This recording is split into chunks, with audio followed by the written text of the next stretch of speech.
내일은 여러분들이 잘 아는 대로 추석 명절입니다. 추석은 아마도 우리 민족의 가장 큰 고유의 명절입니다. 많은 사람들이 다 기뻐하며 이 추석을 맞이하고 온 가족이 만나서 함께 나누는 하나님의 은혜와 사랑들도 이 추석을 많은 사람들로 하여금 더욱 이렇게 들뜨게 하는 것 같습니다. 추석을 맞이하면서 고향을 찾아가시는 모든 분들, 또 고향을 찾아오신 모든 분들에게 하나님의 놀라운 은혜와 축복이 넘쳐나시기를 주의 이름으로 축원합니다. 미국의 7월은 여러분 굉장히 아주 흥분된 그런 달인데 7월 1일부터 한 주간 동안을 독립기념주간으로 설정을 해놓고 많은 사람들이 아주 축제 분위기에 쌓여있는 모습들을 볼 수 있습니다. 1776년 7월 4일을 독립기념일로 정해놓고 있기 때문에 그렇습니다. 여러분, 미국이 실제적으로 보면은 약 한 200여 년 정도의 짧은 역사를 통해서 세계 최강의 나라로 발전을 해왔습니다. 미국은 위대한 나라임에 틀림이 없는데, 여러분 1620년 4월 5일 102명의 청교도들이 영국을 떠나서 신앙의 자유를 찾아서 아메리카 대륙에 도착을 했고, 그들이 그곳에서 얼마나 많은 고생들을 했습니까? 여러분, 문명에 아무런 혜택도 없었고, 그리고 원시적인 그런 삶을 살았고, 인디언의 습격도 받았고, 질병으로 인해서 많은 환난도 당해서 1년이 지나고 났을 때에 그들은 영국을 떠나올 때에 절반도 되지 않는 사람들이 남아 있었습니다. 그러나 그들은 얼어붙은 땅 위에서 또 동료의 묘지 옆에서 먼저 그들이 행한 일이 있습니다. 그게 하나님께 대한 감사의 예배였습니다. 여러분, 이렇게 신앙을 토대로 해서 세워진 이 나라가 그 신앙과 믿음의 결실로서 오늘의 풍요로운 미국을 만들었다고 해도 과언이 아닙니다. 여러분들이 잘 아는 대로 미국의 모든 돈을 보세요. 조그만 1센트짜리로부터 그리고 100불짜리 지폐에 이르기까지 모든 돈에 다 쓰여있는 문구가 있습니다. 우리는 하나님을 신뢰한다고 하는 이 문구를 써놓고 있습니다. 그들은 하나님을 신뢰한다고 하는 믿음 위에 나라를 세웠고, 그리고 오늘의 위대한 나라를 만들어 갔습니다. 여러분, 오늘 읽은 말씀을 보시면은 초대 7교회 중 서머나 교회에 대한 말씀입니다. 서머나 교회는 환난과 아주 궁핍한 교회, 가난한 교회였습니다. 그런데도 불구하고 하나님께서 그들에게 말씀하시기를 이렇게 말씀합니다. 내가 실상은 부요한 자니라, 이렇게 말씀해요. 여러분, 사람들은 대개 부의 척도를 어디에 두고 있습니까? 눈에 보이는 것에 두고 있습니다. 눈에 보이는 물질, 눈에 보이는 그 모든 것들이 좋아 보일 때에, 풍요로워 보일 때에 우리는 그것이 곧 부자라고 생각을 합니다. 그러나 여러분, 신앙 안에서의 척도는 이와 다릅니다.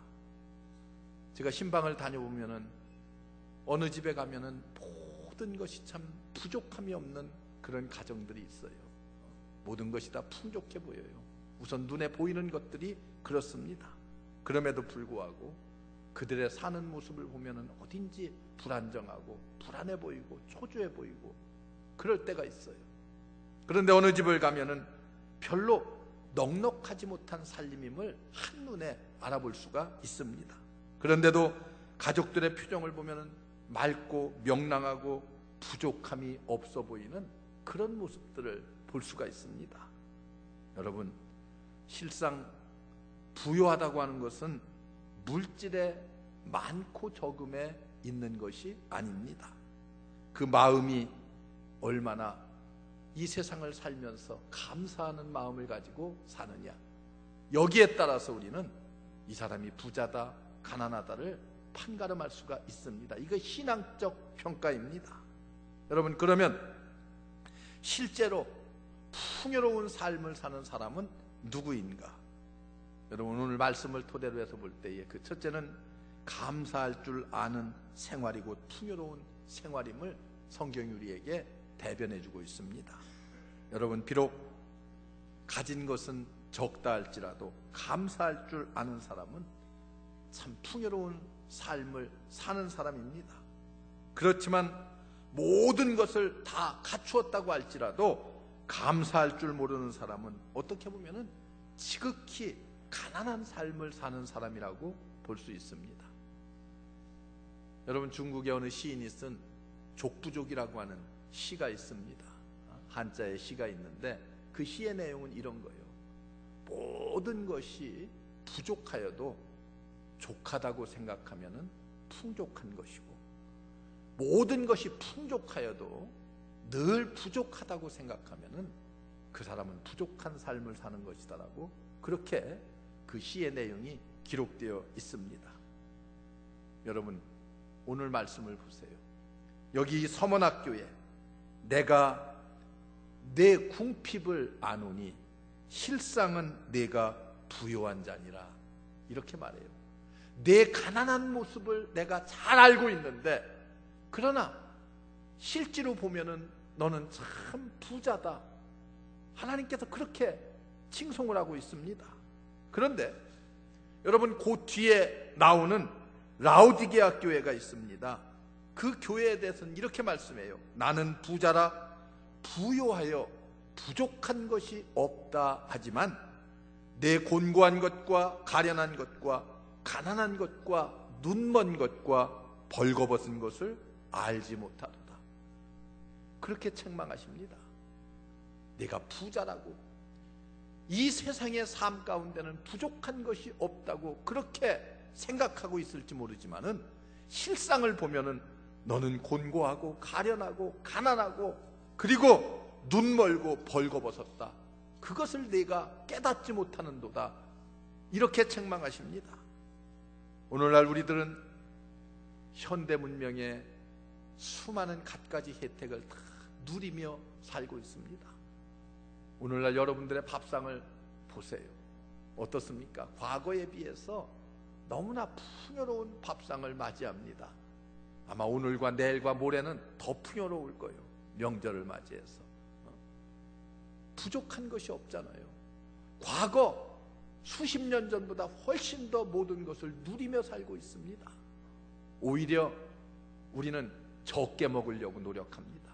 영양가가 적은 것을 먹으려고 노력하는 단계에 와 있습니다. 여러분, 교통이 불편합니까? 전 세계를 우리는 다 일일의 생활권에 두고 있습니다. 모든 것이 다 편리해졌어요. 여러분들의 가정에 가서 보면은 모든 것이 다 가전제품들을 통해서 얼마나 편리한 세상을 살고 있습니까? 여러분, 그럼에도 불구하고 우리는 감사하지 못합니다. 오히려 불평불만이 옛날보다 훨씬 더 많아졌습니다. 이기주의에 빠지기 쉽고요, 향락주의에 빠져서 감사하는 마음은 다 사라져버리고, 하나님께 대한 감사도 형식에 얽매인 감사가 되기가 쉽습니다. 여러분, 어떻게 보면은 모든 영혼들이 다 깊은 병에 빠져버린 것이 아닌가 착각할 때가 얼마나 많은지 모릅니다. 여러분, 우리는 감사할 때에 내게 무엇이 좀 풍성이 있고, 또 무엇인가 내가 원하는 바들이 다 이루어졌고, 그렇게 해서 감사를 하는 것이 아니라 내 가정에 사랑이 있고, 그리고 내 자녀들이 건강하고, 내가 예배드릴 교회가 있고, 또 살아계신 하나님이 나와 함께 한다고 하는 이 놀라운 사실, 여러분, 이런 것들을 생각하면서 하나님께 감사해야 됩니다. 하나님께서 내게 베풀어 주신 그 구속의 은혜, 나를 위해서 십자가 지시고, 그리고 나를 위해서 십자가에서 물과 피를 쏟으시고 살을 찢으신 그 주님을 생각할 때에, 그 구원의 은혜를 생각할 때에 우리는 가슴 깊은 곳으로부터 감사하지 않을 수가 없습니다. 여러분, 어느 고아가 고아원에서 살면서 늘 불평이 많았어요. 나는 개만도 못한 대접을 받는다고 그렇게 생각하면서 늘 불평을 쏟아놓았습니다. 그런데 하루는 그 친구가 이런 충고를 했어요. 자네는 개만큼도 고마운 것을 모르는 것이 자네의 가장 큰 문제일세. 여러분, 모든 것이 불평불만으로 가득하면 그 사람은 한없이 가난한 삶을 살 수밖에 없습니다. 그러나 늘 감사하며, 적은 것에도 감사하며 살 줄 아는 사람은 어때요? 부유한 자입니다. 그래서 사도 바울은 이렇게 고백합니다. 내가 어려울 때나 가난할 때나 비천할 때나 부유할 때나 풍요할 때나 존귀할 때나 어떤 형편에 처하든지 날마다 감사하는 삶을 사는 일체의 비결을 배웠노라. 그렇게 말해요. 어려울 때도 감사하고 풍족할 때도 감사하고 어느 때든지 감사할 줄 아는 일체의 삶의 비결을 배웠다고 고백합니다. 여러분, 이것이 바로 성도의 아름다운 삶의 모습입니다. 감사하는 생활에 여러분, 부욕해 되는 비결이 담겨져 있습니다. 우리는 그래서 감사하며 살아야 됩니다.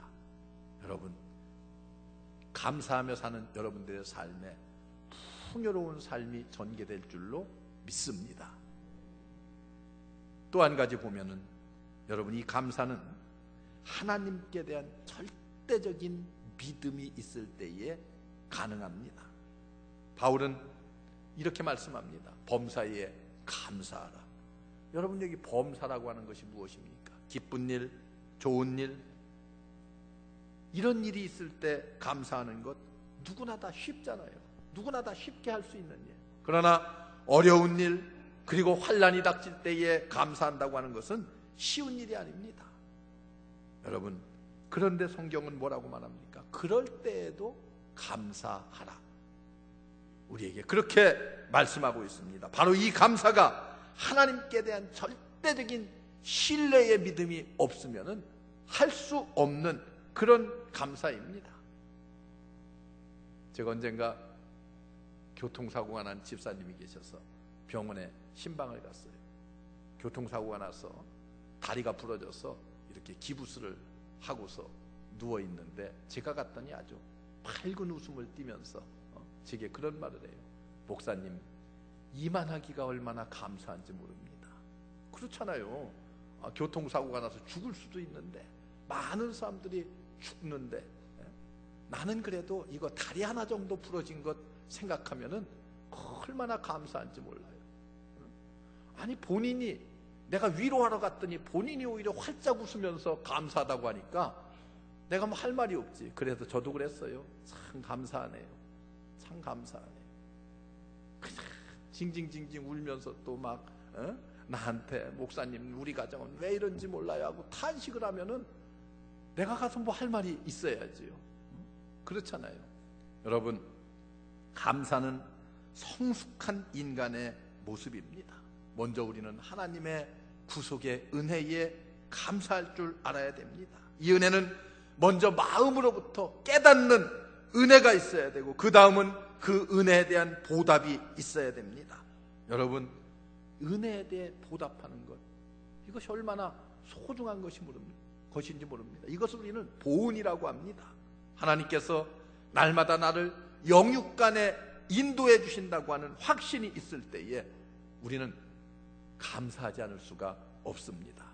여러분, 감사는 항상 어떤 감사?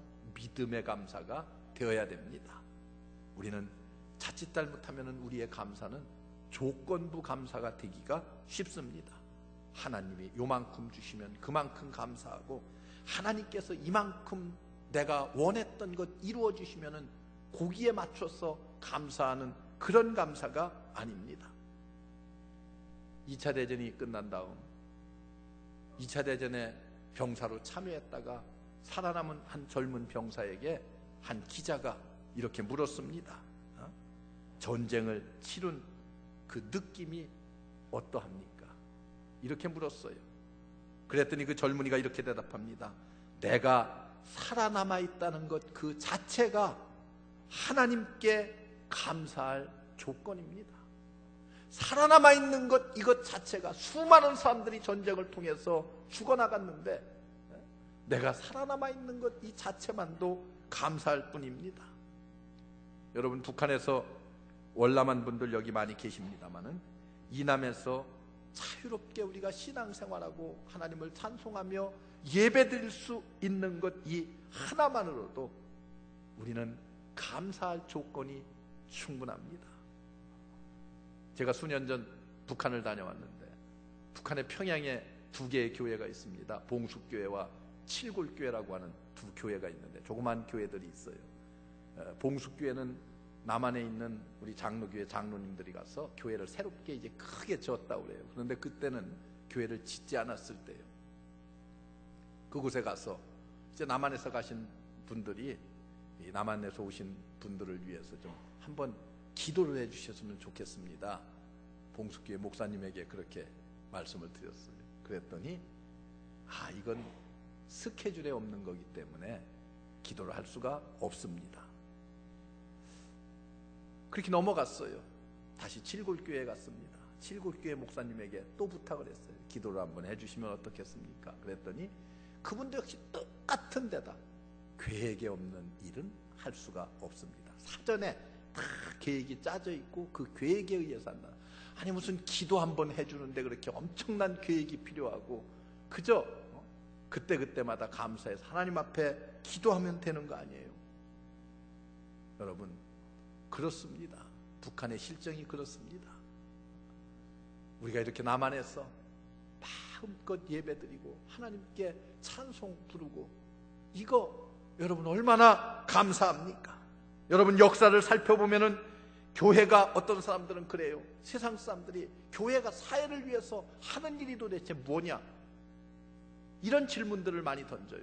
그런데 여러분 보세요. 교회에 대한 기대감이 너무 크기 때문에 그래요. 여러분, 오늘날 무슨 일이 있으면은요 사실은 다 교회가 해요. 여러분 보세요. 옛날에 저 서해안에 기름 유출 사고가 있었어요. 수만 명이 가서 봉사를 했는데 그 중에 누가 가장 많이 갔을 것 같아요? 그 중에 한 70% 정도는 다 교회입니다. 그리스도인들이에요. 여러분, 사회 봉사활동 또 뭐요? 여러 가지 구호기관 이런 데에 거의 7, 80%는 다 교회가 감당하고 있습니다. 여러분, 이런 좋은 일들을 다 교회가 하고 있어요. 역사를 보면은요, 교회가 부흥하면은 사회, 경제, 문화 이런 모든 것들이 다 발전했습니다. 그러나 반대로 교회가 침체해지기 시작하면은 그 나라의 경제와 문화와 교육도 함께 따라서 침체했습니다.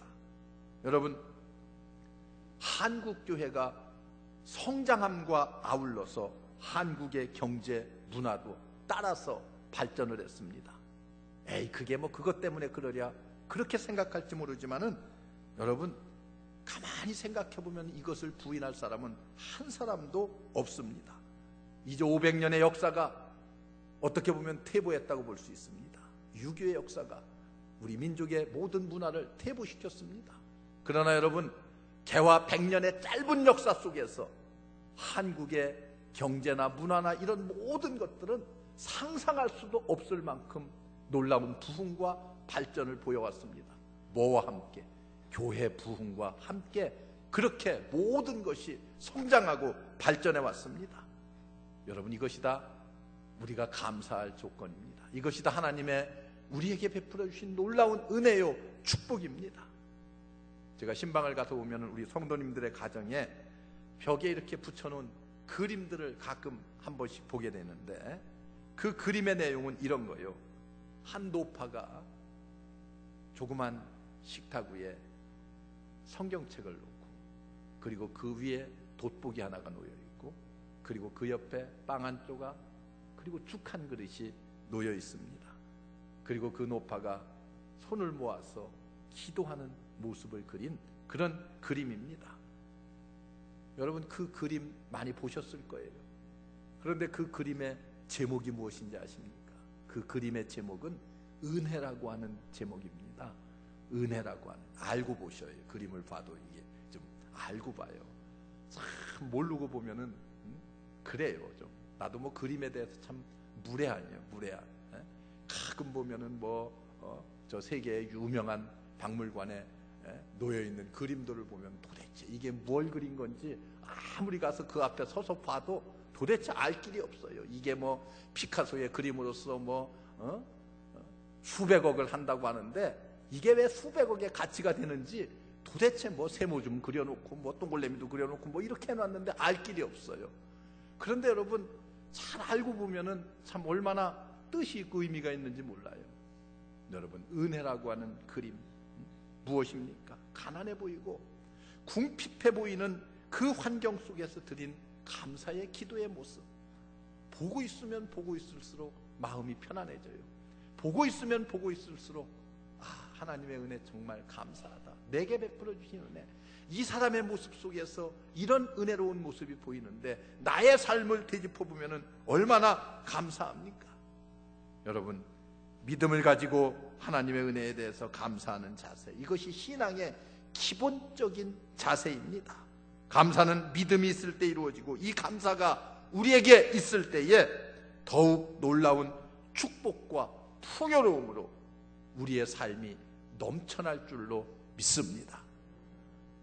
믿음으로 감사하는 성도 여러분, 정말 여러분들의 가정에 하나님이 주시는 풍요로운 삶의 축복이 충만하시기를 주의 이름으로 축원합니다. 끝으로 여러분, 감사는 보답할 줄 아는 자가 풍요로운 자입니다.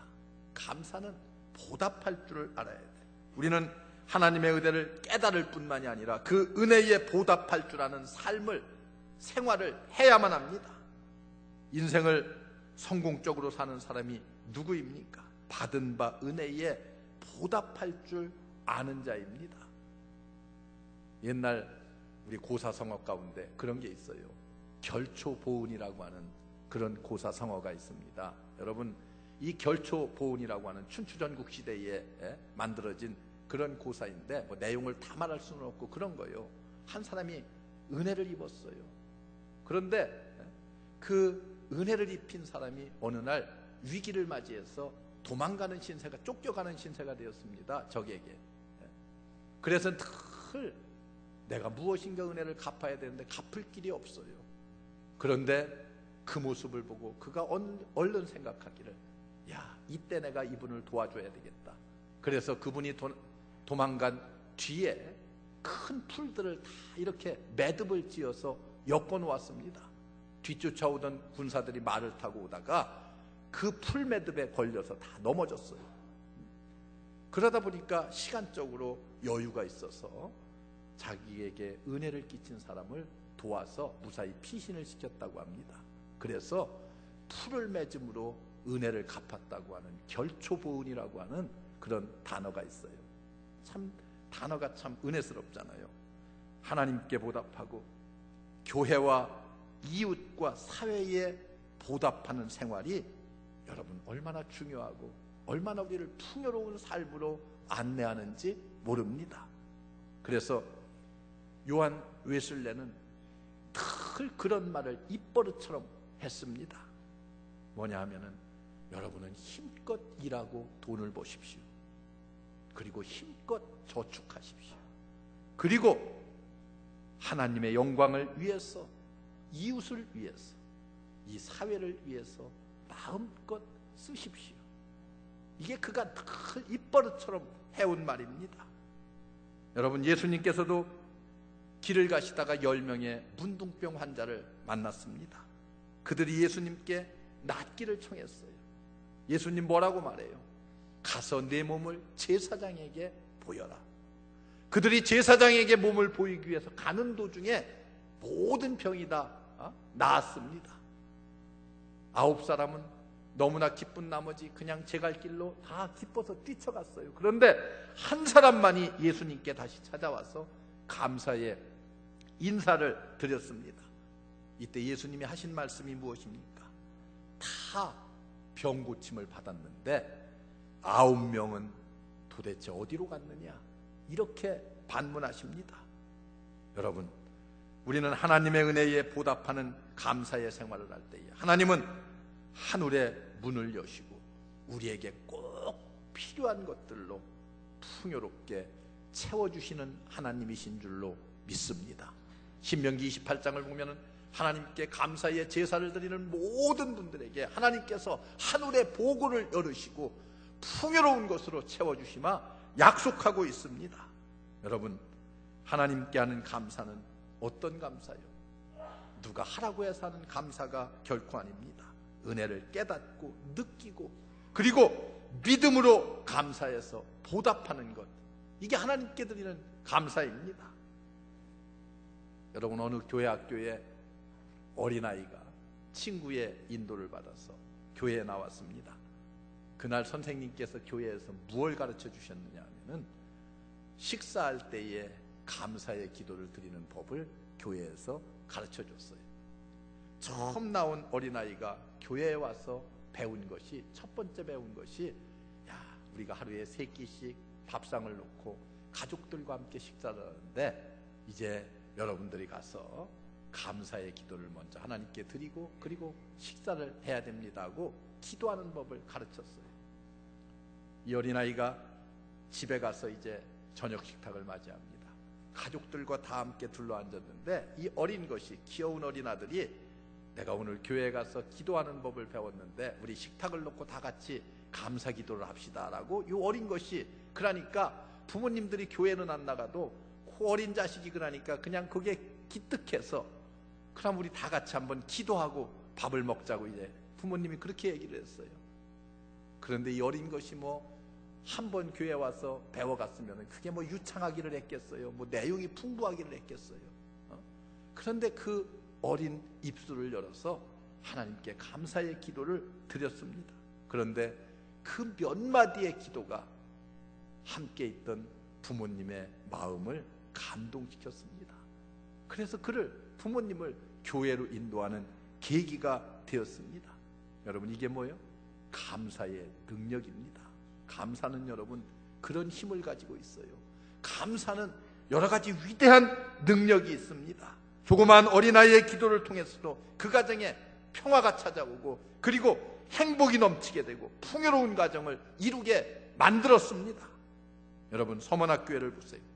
어려움 속에서도 믿음을 가지고 환난을 감사함으로 잘 이겨냈습니다. 여러분, 이런 믿음을 일컬어서 참 믿음, 이런 감사를 통해서 올바른 감사라고 그렇게 말합니다. 우리 중추절을 맞이하면서 나를 풍요하게 하며 부하게 할 수 있는 감사, 우리의 입에서 그런 감사가 끊이지 않아야 됩니다. 여러분, 하나님의 은혜를 깨닫고 감사드리며 그 은혜에 보답하는 감사를 하나님께 드립시다. 비록 물질이 좀 부족하다 할지라도, 내 삶에 환난이 좀 있다 할지라도 그 마음으로부터 하나님께 감사하는 자는 여러분 그 인생이 풍요로움을 분명히 느끼며 살 수 있는 하나님의 축복을 체험하게 될 것입니다. 우리 모두 풍요한 하나님의 축복이 이 추석을 맞이하는 여러분들에게 함께 하시기를 주의 이름으로 축원합니다. 기도하겠습니다. 은혜로우신 하나님, 감사합니다. 오늘 거룩한 주일, 또 추석 명절을 맞이하는 모든 성도들의 삶 속에 감사가 넘치게 하옵소서. 그러므로 말미암아서 우리의 삶이 풍요롭게 하옵소서. 하나님의 풍성한 축복으로 넘쳐나게 하옵소서. 예수님의 이름으로 간절히 기도하옵나이다. 아멘.